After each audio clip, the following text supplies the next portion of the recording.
Mobile games are on an uptick lately. While there's always been a decent amount of solid mobile experiences every year, there was definitely a time where most games available on your Black Mirror were nothing more than a glorified gambling or hurry up and wait simulator. Apple Arcade's initiative to bring quality offline capable games to their mobile devices has been nothing but stellar during its first few months of availability, and quite frankly, it's been difficult to say what the service's killer app was until now.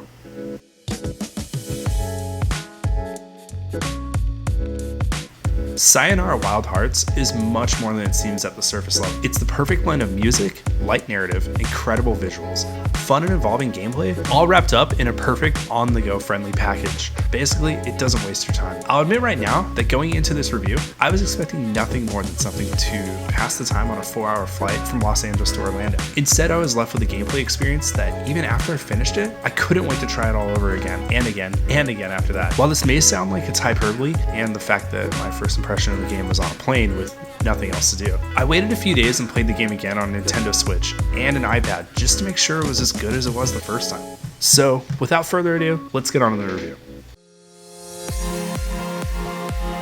Gameplay is the most important aspect in a video game, obviously, but with a mobile game, it's always something that you as the player tend to give a bit of leeway when compared to its AAA counterparts. Sayonara Wild Hearts is one of the few games I've played on mobile that didn't feel like it was compromised whatsoever because of its limited touch controls. While it controls excellently on the Switch, and I'm sure on the PS4 it's the same way, mobile games should always be judged from the default controls that are used without an external controller. So for the rest of the review, I'll be focusing on touch controls.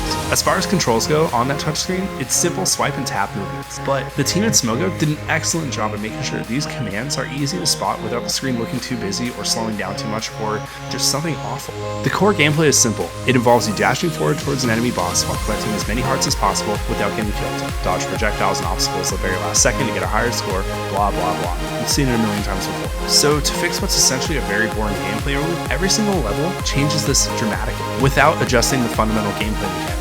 For example, I found myself riding a bike, dodging projectiles with the occasional tap to jump. Then the next level, I was drifting a car and in a sword fight, which was followed up with a bullet hell level that takes place in front of a VR headset. Aesthetically, everything's awesome, and it just works. I never once felt like I was lost, and I never once felt like I needed an extra tutorial or a button prompt on screen to know what I was doing. It's incredibly engaging and intuitive. The difficulty in the game overall is kinda interesting. While I never felt like it dragged on or the game was too easy, the game never felt like it overstayed its welcome.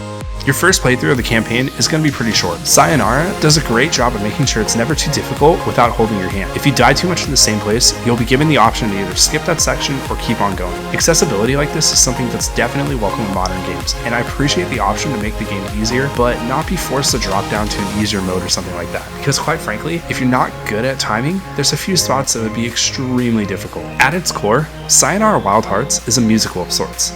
Its visuals, gameplay aesthetic, and even the narration from Queen Latifah are all about the music. The story is pretty bare bones: defeat the darkness, get out your depressive funk, kiss the curse away, but that's perfect for this sort of game. One problem with modern games is the overabundance of exposition and almost forced storytelling to the point where it becomes annoying. Sayonara throws all that out of the way and respects your time by leaving you with a narrative that's closer to something you would see in a more elaborate music video than in a feature film. I never once found myself trying to figure out who the protagonist was, why she was so pissed off, or what was actually going on, because quite frankly, it really didn't matter, and that's perfect for this sort of game. As stated earlier, the music is the biggest draw here. Composer and songwriters Daniel Olson and Jonathan Ing, sure I messed that one up, do a remarkable job at capturing a sound that fits the gameplay and visuals perfectly. If you're a fan of female vocal-led bands like Churches in Paris, or even early Shiny Toy Guns, then the music here will be definitely up your alley. The soundtrack isn't without its faults though, and there's a few spots where the music could have been more exciting, just to kind of match what was happening on the screen more cohesively. Other than that, it's one of the better soundtracks in gaming this year, so if you're into that, it's worth adding to your Spotify or Apple Music library. So what's actually wrong with Sayonara Wild Hearts?